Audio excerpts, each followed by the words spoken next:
안녕하십니까, 김일학 교수입니다. 오늘은 불편한 질문이라는 토픽을 가지고 하나님 말씀을 나누어 보도록 하겠습니다. 이 불편한 질문이라는 것은 기본적으로는 신앙의 본질에 대한 그런 질문입니다. 겉으로는 경건하고 믿음이 있어 보이지만은 하나님 앞에서는 아무 생명이 없는 믿음에 관한 그런 말씀이고 믿음에 관한 질문이기도 합니다. 오늘날 많은 이들은 자신들이 구원을 받았다고 말은 합니다. 그들은 교회 안에서 봉사하고 찬양하고 헌신하고 헌금하며 신앙생활을 잘하고 있다라고 생각하는 사람들이죠. 그러나 하나님은 사람의 겉모습을 보시지 않으시고 마음의 중심을 보신다라고 시편과 이사야에서 분명하게 지적하고 있습니다. 이사야 선지자를 통해 하나님은 이사야 29장 13절 이하에 보면은 이 백성이 입술로는 나를 존경하나 마음은 내게서 멀도다라고 탄식을 하십니다. 겉모습으로는 경건한 척 하지만 그 마음으로는 여전히 자신이 주인인 그런 사람들이 너무도 많습니다. 그런 사람들은 복음을 들어도 영원히 깨어나지도 않으며 또 변화될 가능성도 전혀 없는 사람들이죠. 입술로는 주여 주여를 외치지만은 그 발걸음은 여전히 자신이 주인이 되어 자신의 뜻을 쫓아가는 사람들입니다. 오늘 이 말씀은 그런 사람들을 위한 하나님의 사랑에서 나오는 그런 경고임을 주지해 주시기 바랍니다. 하나님은 우리가 종교적인 외형, 겉모습 가운데서 살아가기를 원치 않으십니다. 그분은 우리의 마음이 완전히 주님께 굴복하기를 원하십니다. 그것이 진짜 믿음의 실체이죠. 오늘 말씀을 통해 우리는 이런 질문을 할 수 있어야 됩니다. 나는 진짜로 구원을 받은 사람인가? 아니면 구원을 받았다라고 착각하고 있지는 않는가? 이 질문은 불편하지만 우리의 영혼을 살리고 착각에서 깨어나게 하는 너무도 절박한 질문입니다.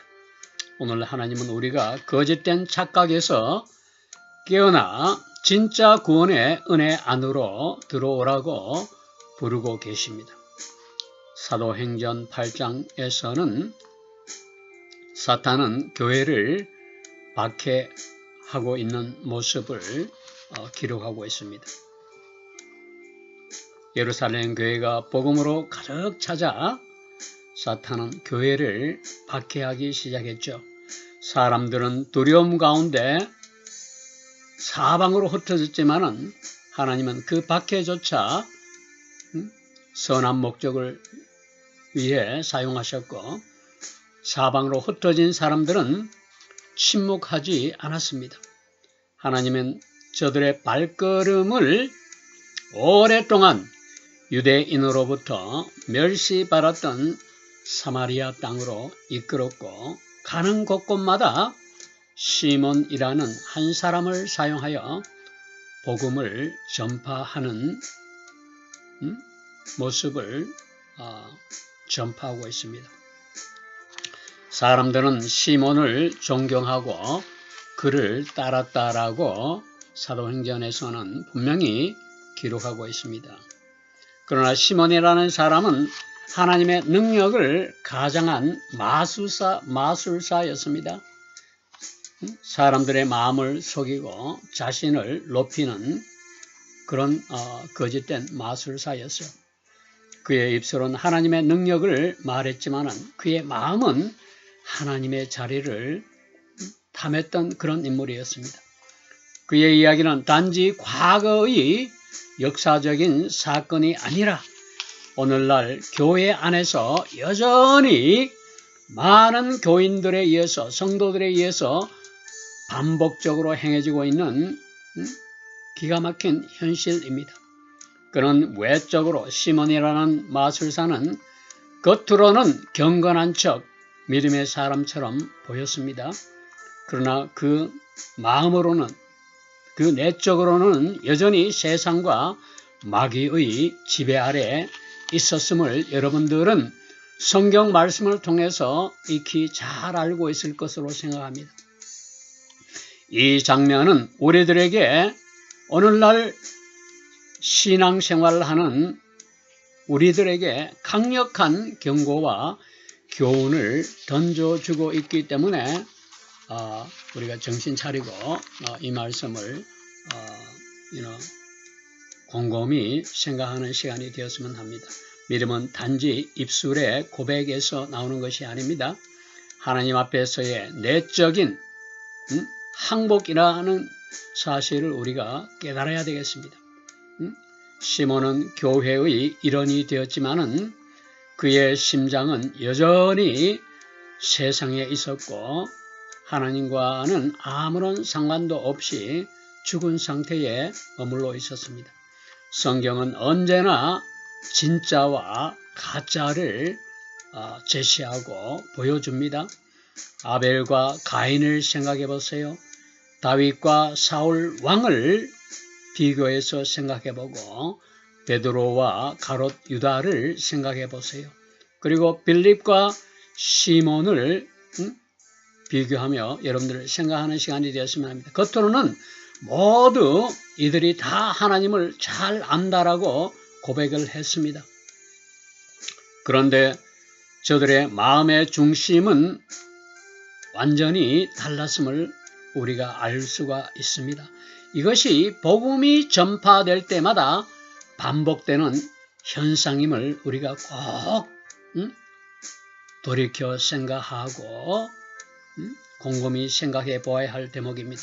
복음이 전파될 때 그 말씀은 마치 칼날처럼 사람의 영혼을 갈라놓습니다. 여러분들, 하나님의 말씀은 칼날입니다. 말씀을 들을 때에 눈물이 흐르고 죄를 깨닫고 무릎을 꿇게 되지요. 그러나 어떤 이들은 말씀을 들어도 아무런 반응이 없이 일상적인 생활로 반복해서 돌아가고 있습니다. 그들의 입술은 아멘을 외치지만은 거듭나지 않고 그들의 마음은 여전히 닫혀 있으며 삶은 여전히 이전과 다른 점이 없습니다. 사람이 변하는 것은 감정이나 감동으로 변하는 것이 아닙니다. 오직 성령의 역사만으로 사람이 변화된다는 의미죠. 거듭남이란 인간의 결심에서 오는 것이 아닙니다. 하나님의 창조 사건임을 우리가 알아야 되겠습니다. 예수님은 니고데모에게 사람이 거듭나지 않으면 하나님 나라를 볼 수 없다라고 말씀하셨죠. 거듭남은 내 자신이 자아가 죽는 것입니다. 그리고 내 자아가 죽은 그 자리에 주님이 다시 그 자리를 차지하는 것입니다. 진짜 믿음은 내가 더 이상 내 자신이 아님을 정직하게 고백하는 데서 발견이 됩니다. 그래서 참된 믿음이란 순종으로 증명이 되고 변화로 드러나게 된다는 사실을 우리가 깨달아야 되겠습니다. 복음은 사람을 위로하기 위한 것이 아니라 사람을 무너뜨리고 다시 세우는 능력이 복음입니다.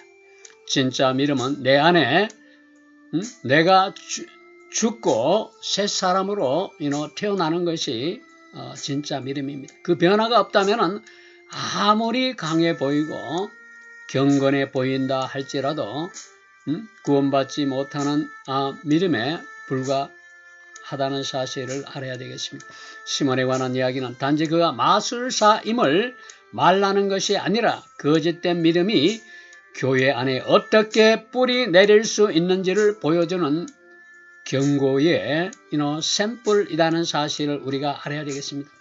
마술사인 시몬은 복음을 들었고 감동을 받고 감탄을 했지만 하나님의 거룩함에는 전혀 관심도 없었고 또 무감각했습니다. 그는 십자가를 사랑하지도 않았고 기적만을 사랑하고 기적만을 탐했고 하나님의 자리를 탐하는 그런 거짓된 믿음의 사람이었습니다. 그의 관심은 하나님 자신이 아니었습니다. 하나님이 주시는 능력이었어요. 이것이 바로 거짓된 신앙의 핵심임을 우리가 잊지 말아야 할 것입니다. 하나님을 이용하는 시몬의 신앙은 오늘날 우리들의 신앙생활과 너무도 정확하게 닮아있다는 점을 생각할 때 소름 끼치는 사건이 아닐 수가 없습니다. 사람들은 축복과 기적과 세속적인 성공을 하나님 말씀과 순종보다 더 추구하고 있습니다. 그러나 예수님은 자기를 부인하고 자기 십자가를 지고 예수님을 따르라고 말씀하셨습니다. 그것은 철저한 순종과 항복으로 거짓된 그런 마술사 시몬이 깨닫지 못하고 잃어버렸던 것이었습니다. 시몬의 문제는 믿음이 알았다는 데 있지 않았습니다. 그는 복음을 듣고도 신학적으로 복음을 왜곡했습니다. 그에게 하나님은 경배의 대상이 아니라 하나님의 능력을 탐하고 하나님의 능력을 빌려오는 그런 존재에 불과했던 것입니다. 그의 관심은 진리의 본질이 아니라 그 진리가 가져오는 결과와 영향력에 있었습니다. 이것이 바로 오늘날 신앙의 왜곡된 형태임을 우리가 깨달아야 되겠습니다. 시몬의 눈에 비춰진 빌립의 능력은 사람이었고 그가 행하는 기적은 마치 신적인 능력처럼 보였던 것입니다. 시몬은 그 능력이 어디서 오는지를 전혀 깨닫지 못했습니다. 성령의 본질을 몰랐다는 말입니다. 그는 성령을 구하는 것이 아니라 성령의 힘을 돈으로 사려 했던 그런 사람이었습니다. 그는 하나님의 주권을 인정하지도 않았습니다. 그러나 성령은 결코 인간의 손이 잡을 수 있는 도구가 아님을 우리가 알아야 되겠습니다. 성령은 하나님의 주권적인 영으로 거듭난 자에게 주시는 하나님의 선물임을 우리가 감사해야 될 것입니다. 그는 하나님의 능력과 은혜를 거래 행위로 생각했던 잘못된 사람이었습니다. 사람이 아무리 계획을 세워도 하나님이 원하지 않으시면 아무 일도 일어나지 않습니다. 사람이 마음으로 계획을 세울지라도 그 발걸음을 옮기는 이는 여호와라고 성경 말씀은 분명히 적고 있죠. 이런 사실을 몰랐던 시몬은 이 능력을 나에게도 달라라고 말했습니다. 그는 자기 왕국의 확장을 꿈꾸고 있었던 가련한 인물이었습니다. 그는 성령을 받으려는 생각은 전혀 없었습니다. 성령을 소유하려고 했던 개인의 소유물로 소유하려고 했던 그런 어리석은 사람이었습니다. 하나님의 권능을 존경하지도 않았고 또 그것을 거래 행위로만 여겼던 인물입니다. 이 장면은 우리들에게 아주 중요한 영적 원리를 가르쳐주고 깨우쳐주고 있습니다. 성령은 우리의 진심 어린 순종에 반응하는 그런 분이십니다. 성령은 하나님의 임재 그 자체이고 성령은 죄인인 우리를 거룩하게 변화시키는 하나님의 손길, 하나님의 사랑의 손길임을 우리가 잊지 말아야 할 것입니다. 그분은 우리를 무너뜨리시고 다시 세우시는 창조의 영이심을 우리가 꼭 명심해야 될 것입니다. 시몬은 하나님에 대해서 들었을 뿐이고 하나님을 만나지도 않았고 만날 수도 없었습니다. 하나님의 은혜는 논리의 값으로 계산되는 것이 아니라는 점입니다. 그것은 오직 깨어진 영혼의 십자가 아래서만 받을 때에 하나님의 손길과 사랑과 능력이 주어지는 것입니다. 또 성령은 무릎 꿇고 겸손한 자의 마음에 임하고 또 죄로부터 단절된 그런 자에게 임하는 것입니다. 시몬은 후회를 했지만은 돌아서지 않았습니다. 무서워했지만은 변화되지 않았고 굴복하지 않았고 또 그 결과 구원을 받지 못했습니다. 이것은 가룟 유다의 운명과도 너무도 닮은 점이 많습니다. 오늘날 교회 안에는 시몬의 두려움으로 예배를 드리는 사람들로 넘쳐나고 있다는 사실을 우리가 회개해야 될 것입니다. 그들은 지옥은 두려워했지만 하나님을 경외하지 않았습니다. 오늘날 우리의 모습이 아닙니까? 그들은 심판을 두려워하지만 죄를 즐기고 또 거룩을 사모하지도 않았습니다.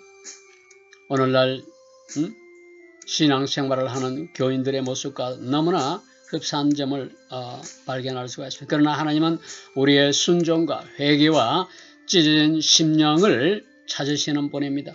시몬의 이야기는 단지 과거의 비극적인 사건이 아니라 우리의 심령 속에서도 나날이 매주 반복되고 있는 영적인 현실임을 우리가 잊지 말아야 할 것입니다.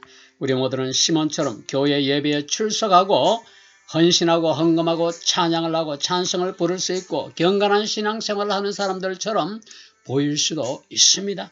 그러나 하나님은 우리의 내면을 보시고 우리의 동기를 보시며 우리의 전 존재가 하나님께 항복하고 순종하시기를 원하십니다. 그분은 우리의 예배하는 모습을 보시는 것이 아니라 교회 문 밖으로 나가는 우리 개개인의 삶의 모습을 관심 있게 지켜보고 계십니다. 진짜 신앙은 교회 예배에서 고백이 아니라 세상 속에서 하나님 말씀에 대한 순종과 항복으로 드러나게 됩니다. 우리가 그분의 뜻에 완전히 무릎을 꿇을 때에 그때서야 믿음은 우리 개개인에게 살아있는 생명이 되는 것입니다. 시몬은 복음을 들었습니다. 그러나 시몬은 복음의 주인 되신 하나님을 만나지 못했고 진리를 마주했으나 하나님 말씀, 그 말씀의 진리에 굴복하지 않았습니다. 하나님은 오늘도 우리들에게 물으십니다. 너는 지금 시몬의 자리에 있느냐 아니면 십자가 아래 있느냐라고 엄숙하게 우리 개개인에게 지금 질문하고 계십니다. 여러분 스스로 이 시간 되돌아보고 자신에게 질문해 보세요. 나는 하나님께 지금 붙들려 있는가? 아니면 십자가 아래 있는가? 아니면 하나님을 이용하려고 하지는 않는가? 오늘 거짓된 믿음을 여러분이 갖고 있는 거짓된 믿음을 무너뜨리는 시간이 되었기를 소망합니다. 오늘도 하나님의 은혜가 여러분 모두에게 함께 하시기를 예수 그리스도의 이름으로 축원드립니다.